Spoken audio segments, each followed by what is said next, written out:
Hi everyone, I'm Ginger Balch from In Sheep's Clothing Yarn Shop, welcoming you to another episode of Focus on Fiber.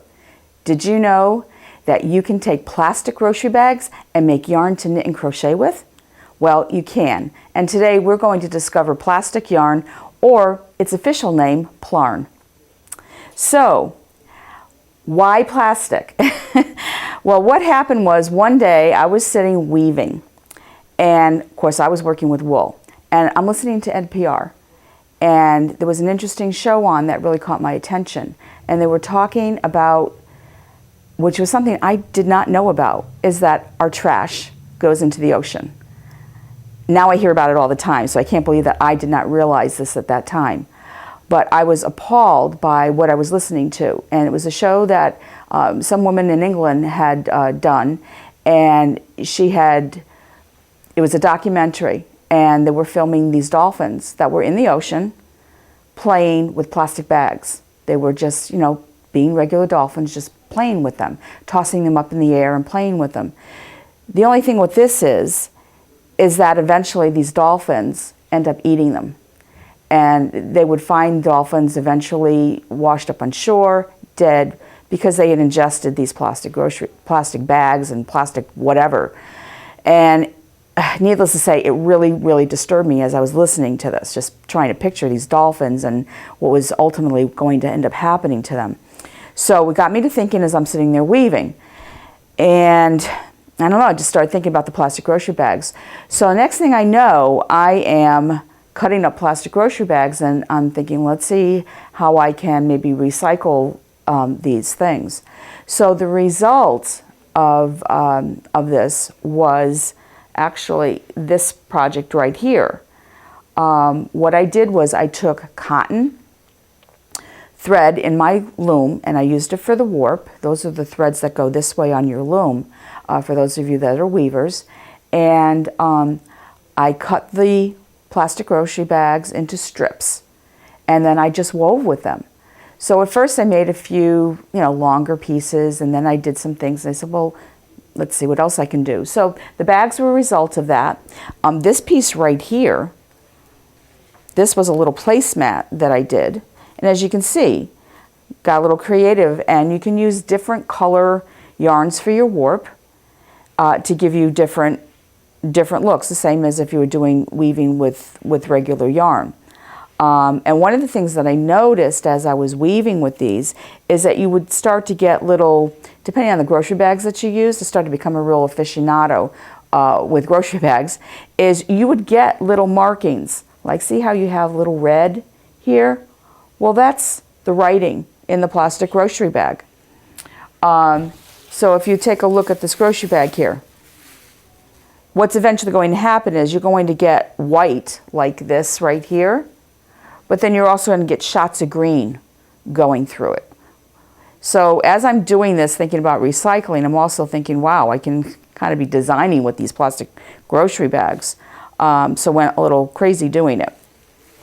So I started to do placemats. I did runners. My aunt, who's also a weaver, was very interested in this when I was telling her about it. And the next thing I know, she comes in one day and brings this piece in to show me. And what she did was she did 2 strips of weaving. She used, you can see these are the warp threads right here. So she used green and yellow, and then she used white on the edges. So you can see how when you have green warp and white warp, how it changes, even though this was the same colored plastic grocery bag. It was all white, and then it had your little shots of the wording, which gave you your color. And then what she did was she sewed them together, and then I loved the little detail of the little, this little trim on it. But this, believe it or not, is a working Roman shade. And it does go up and down. And she went on to do further bigger pieces that she put in her dining room, and that are actually working. And she still has them in there a few years later. Now, so I did this bag, and then I wove this bag. And this bag was actually kind of interesting because I had these buttons for quite some time. And sometimes I don't know, I find, and I know other people do this, they have one design element that could be can be sitting around for years, and then suddenly they find just the right thing that they want to do with it.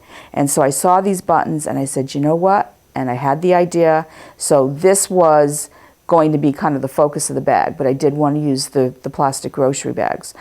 So again, I used cotton, but this time I did multi colors, which gave you the stripes going on. And there you go. And then it's lined as well.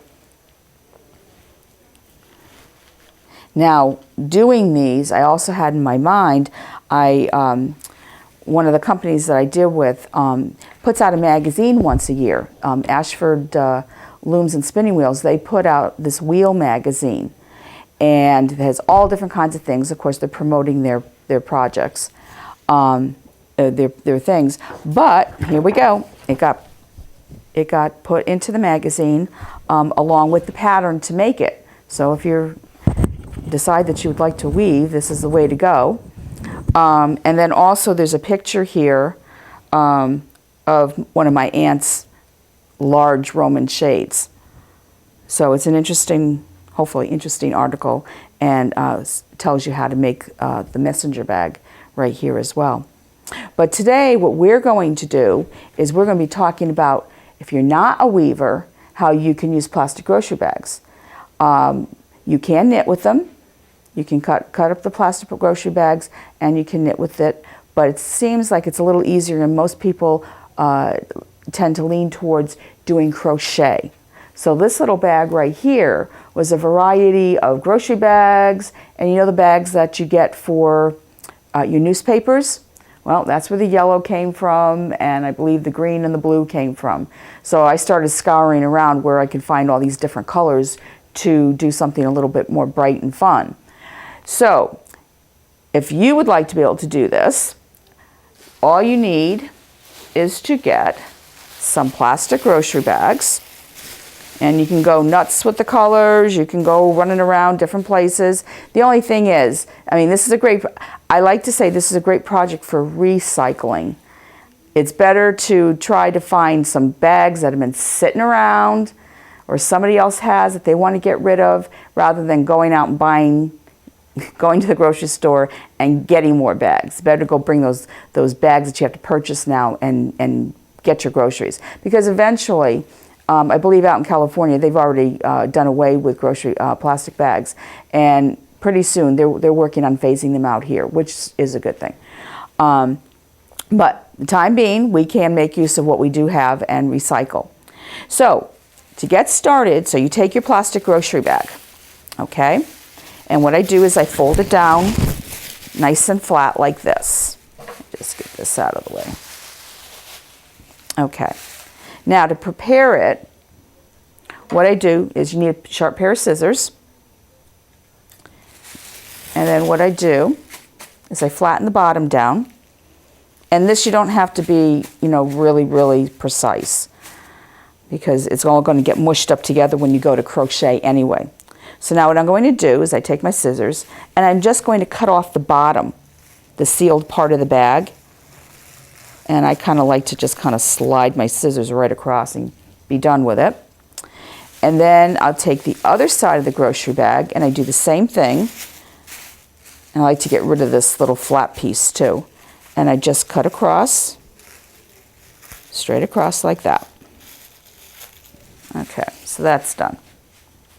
And now you take your bag and you open it up.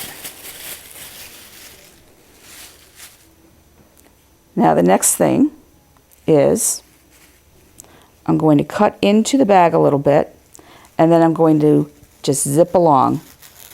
And I'm just going to eyeball it. This is not something that you have to go and measure and all that. You just do it by eye. And then I flip it around. And I tell people that basically it's like an apple core. You're just going to take it off all in one piece. So I just kind of eyeball it. And now depending on how thick or thin or how tight that you want the bag to be, depends on how thick or thin, and you can kind of experiment with that. I'm finding that these days before I started doing all this, the bags were thicker then. They're much, much thinner now. So I'm actually finding to make the strip a little bit bigger, like about anywhere between an inch, inch and a half. So I'm just going to slide my scissors across and just keep moving this around and just keep sliding it across like that. And when I do this, I like to just have a whole pile of plastic bags, all flattened, all ready to go, and then I just cut, cut, cut, cut.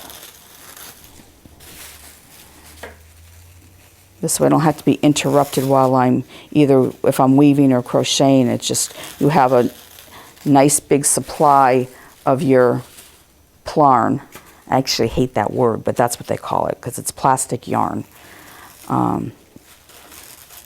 I just like to call it what it is, plastic strips.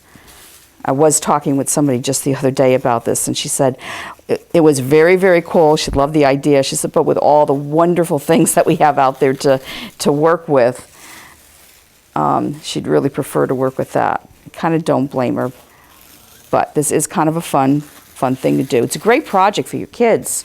You can put them to work doing this. So I'm just going to do this. I even got to the point where when I was doing quite a few things, and I knew exactly how many bags it took me to cut to make a project.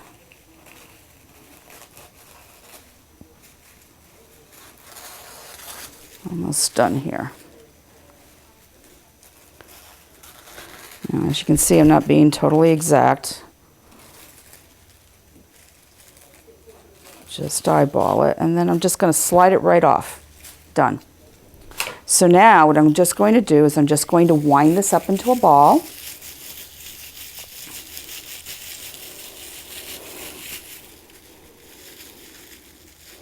And this is where you can do a whole bunch and just have a whole bunch of balls that you can just pick and choose which ones you want, or you can be very specific about how you want to do it. Depends on your design. And now from here, again, design. What would I like to do? So I tend to like to start with my bags from the bottom. This one here, I did one of those oval bottoms. And I've talked about this in previous shows, where what you basically did was you did a chain, and then you did a single crochet around the chain. And then you just keep going around and around, increasing at both the ends here.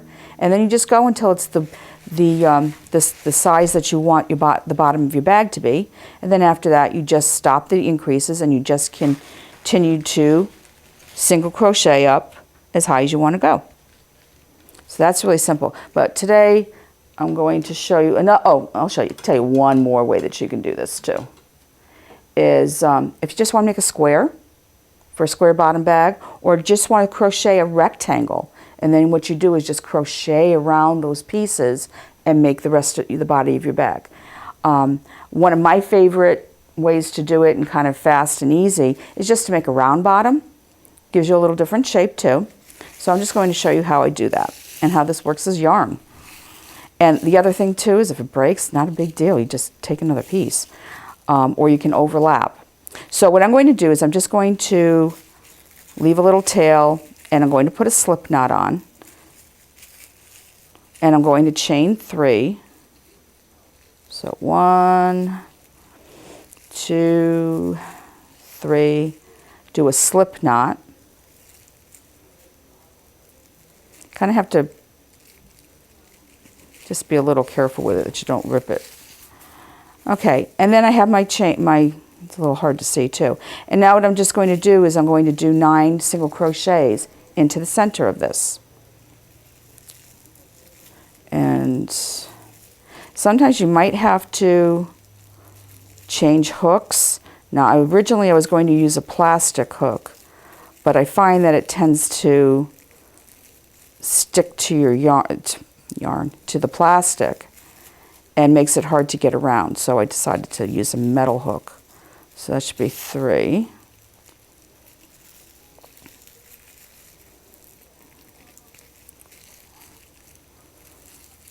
And don't worry, I'm going to close that hole up. I also kind of like to cover up my tail there so I can kind of get rid of it all at the same time. And I think I lost how many I did. 2, 3, 4, 5, 6, 7, 8, and 9. And then we're just going to slip stitch to the top chain here, if you can see it. It's definitely not your regular yarn.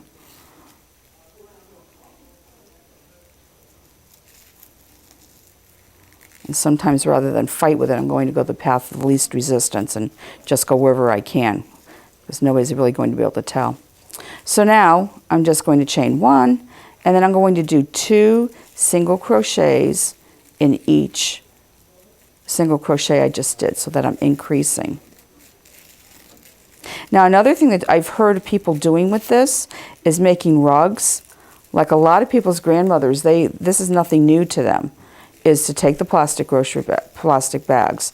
They used all kinds of things, and they would make rugs with them. You know, something that you could put in the mud room, and it was easy to just clean off.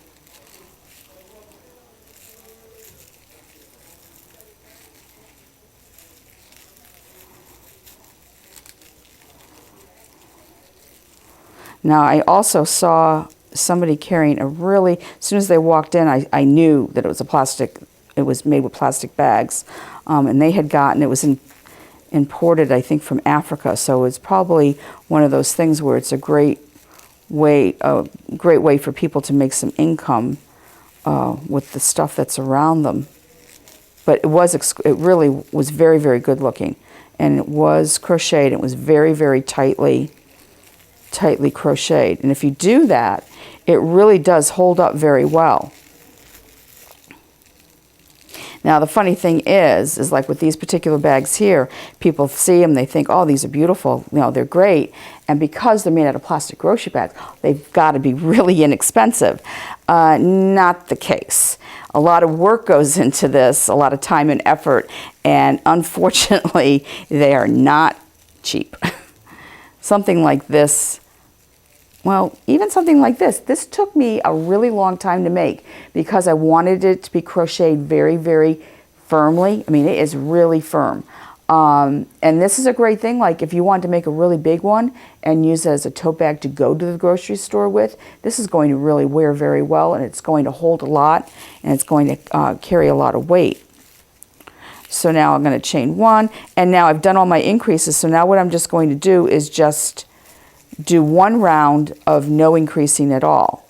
So this is the typical when you're doing a round bottom or anything that's a circle, is you do an increase round, then you do what they call work even or a plain round. Then the next row is going to be another increase, and then after that another just work even round. But you can see how this is going to work out. I was almost tempted to say this could make a really cute, you know, put on the table for to put something down on. That's fine as long as it's not hot. Would not make a good trivet for something that's just out of the oven. That would be a big mistake.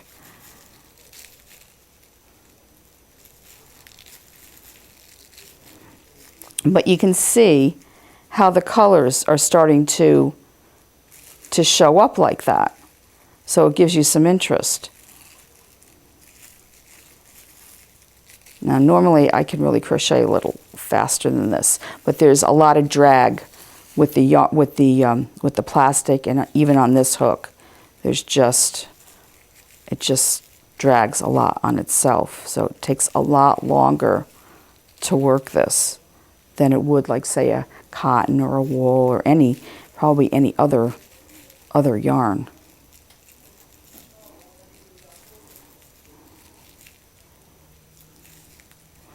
Almost done with this round. But you can see it goes pretty far too.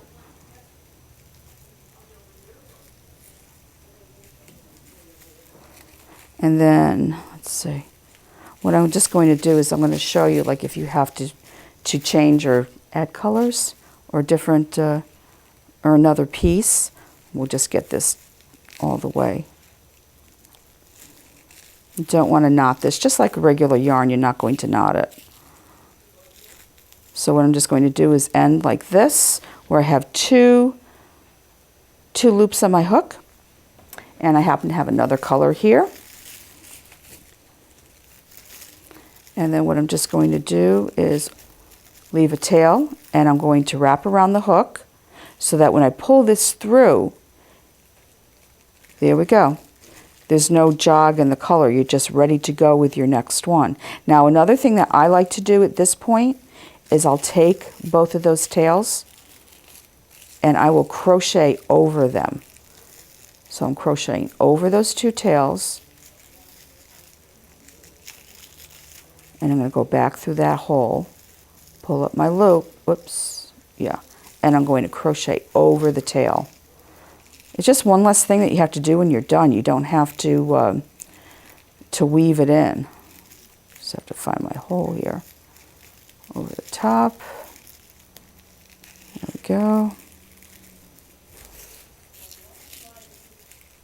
Being plasticky, it has a lot of give to it.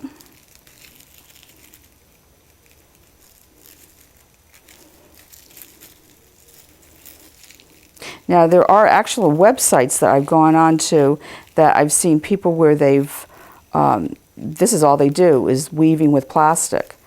There was one that was very interesting, she goes around picking up plastic bags that she finds just, I guess in her area, they're like all over the place. She had one that was literally caught in a tree that she had kind of rescued and was using in her pieces.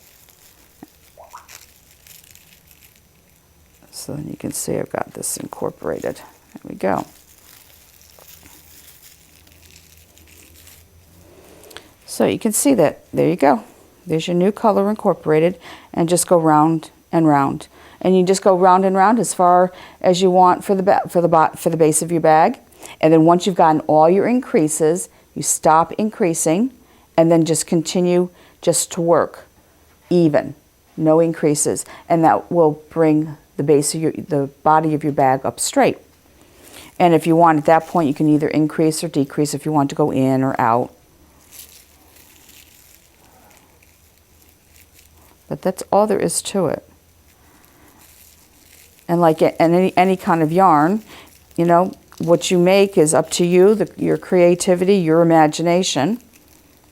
I would think that there are artists out there that are using this for all kinds of interesting things. I've actually taken this another step, not plastic grocery bags. I've seen where people have taken cassettes, you know, the old cassettes, the tape that's in the cassette, and they've literally either woven or crocheted or knit with that.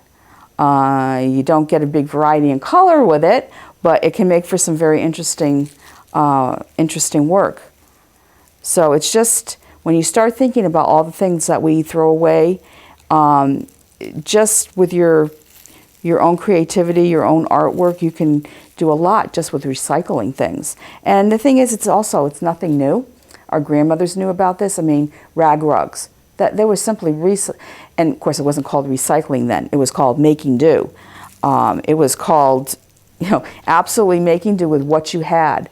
And that was really important then. And it's not a bad thing for us to get back to now, too. So anyway, that's going to be the end of my piece here. And give it a try. I mean, you're certainly going to be able to find a number of plastic bags around, and you can see what you can do with yours. So anyway, thanks again for spending your time with me today and exploring ways to recycle and make use of those plastic bags that we just seem to accumulate. Be sure to check out the website for links for more ideas on recycling and working with plastic yarns. And always, don't forget that it's always important to have a focus on fiber. See you the next time.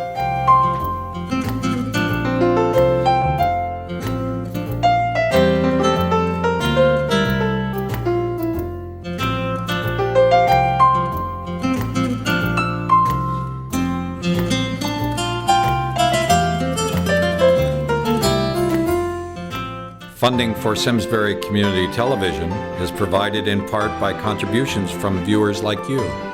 Thank you.